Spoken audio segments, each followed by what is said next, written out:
Okay, so another part of a mathematical review that we need to do is to use the idea that we start off with given information and we don't actually have a given function. We just have some known information about the function itself.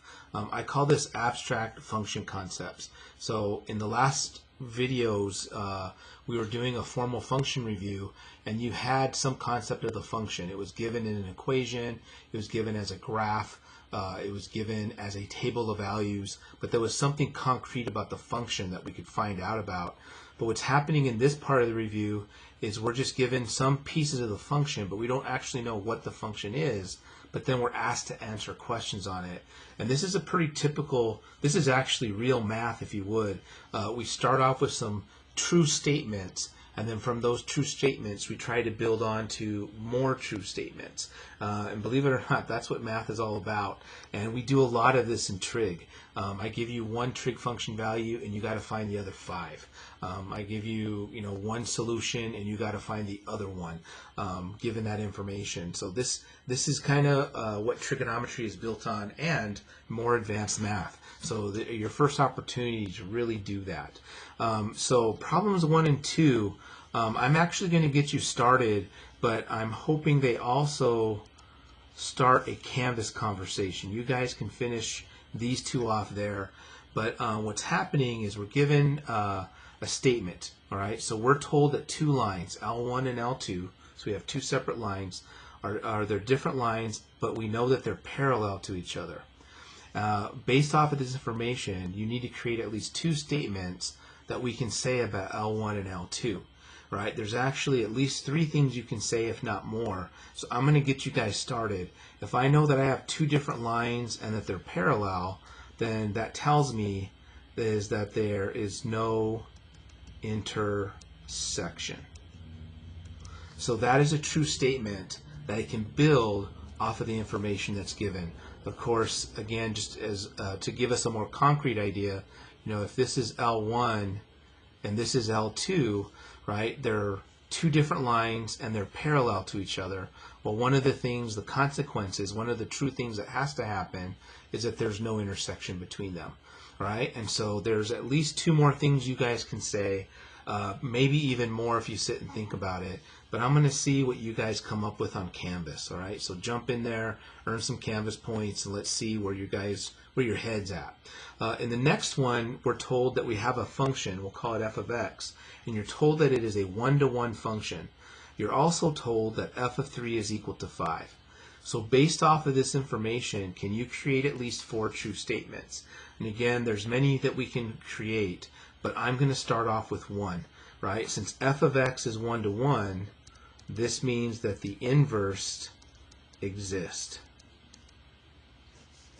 All right, so there's basically one true statement that I can build based off of the information that I give. So if f of x is one-to-one, that means that the inverse exists. All right, so can you guys come up with at least 4 more true statements based off of the fact that f of x is one-to-one, that f of 3 is 5, and this new information that the inverse exists? Again, let's have a Canvas conversation. Let's see what you guys can come up with. All right, and so I'm looking forward to seeing that. In the next stanza, we're given a function. We don't know what the function is, but I'm telling you that the function has a domain of -2, 5, and it has a range of 1, 4. So again, I don't know exactly what that function is, but I do know what values of x I can put in it, and I know what values of x that I can get out of it. And if you were looking for something concrete, we can maybe draw a picture of this to try to make it concrete. So -2 and 5, and then from 1, 2, 3, 4. So maybe we've got a function, maybe the most simplest function we have is a line function. So it's valid from -2 to 5, and from 1 to 4. Actually, I think I went a little bit too far, but I hope you guys get the idea. So 1, 2, 3, 4. I guess I should have, how about I just do that? All right, and so there's kind of a concrete way of trying to understand what I'm given. So what can I build off of that? Well, can you find the domain of f of x plus 3?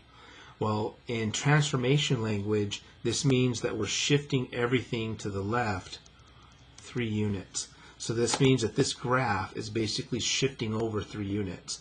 So when I take a look at that, the domain is basically being shifted. So I'm going to take the values that I have, and since it's being shifted to the left 3 units, that means I'm actually subtracting 3. So the new domain will be from -5 to 2. All right, and so if I shifted that over 3 units, I got -5. If I shifted that over 3 units, I get 2, and basically the graph goes along with it. So that's a concrete way of trying to show you what's going on. So f of x plus 3 means a transformational shift 3 units to the left, which means that all my x values are going to be subtracted by 3. What about the domain of f of x minus 3? Well, this means we're actually shifting to the right now. All right, so that means that my current domain values are going to be added by 3. So our new domain will be 1, 8. So that would be basically taking this graph and shifting it over, right, to 1/8. And so there would be my new domain for the given shifts that were occurring.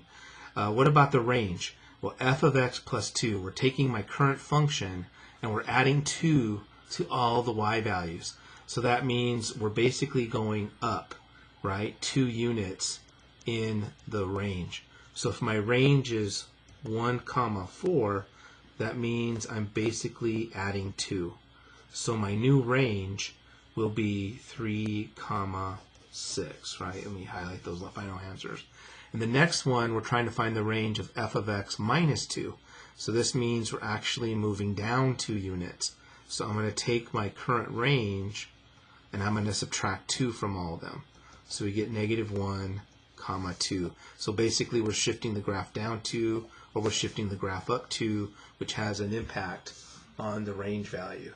And all I'm doing is basically using some common facts about transformations, shifts left and right, and shifts up and down. All right. The next one, what we're doing is finding range again, but this time we're multiplying 3 to my current function. So this means all my y values, all my range values, are going to be multiplied by 3. We're actually taking the the range, and we're stretching it out by a factor of 3. So we would call this a vertical stretch. So I'm going to take my current range, which is from 1 to 4, and I'm basically going to multiply everything by 3 to stretch it out. So we end up with the new domain 3, 12. And you can see that stretch, right? The length of this domain is 3, and the length of this domain is 9. So it's been stretched by a factor of 3. And so that would mean my line here, right, would basically stretch out, okay, in terms of my new range.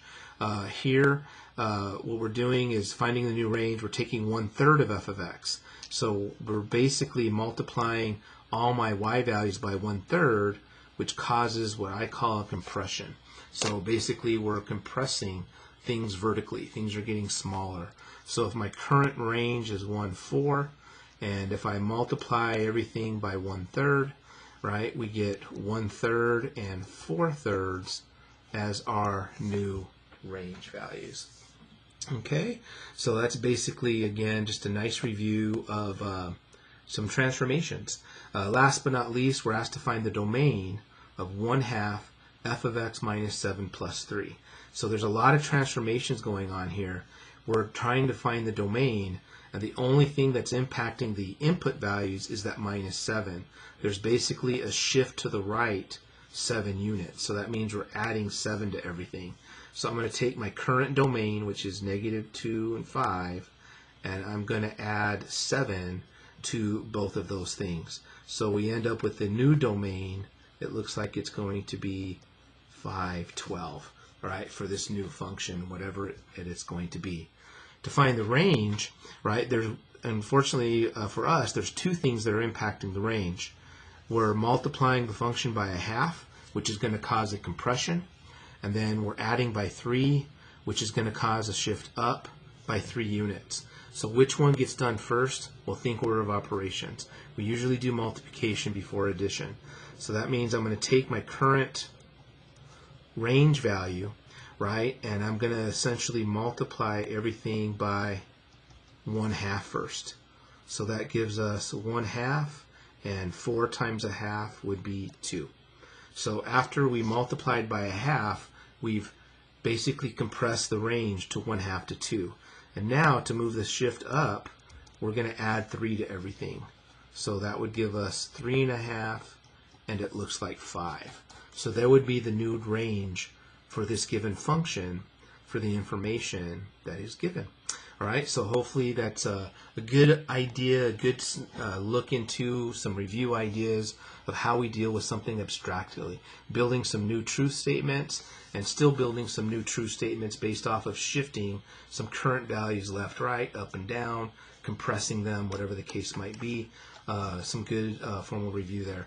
This information, I believe, will be in appendix, I think D, right, is where the transformations occur in terms of your My Math Lab. All right, we're 11 minutes into this. Let me shut it down. We'll cut another video for more.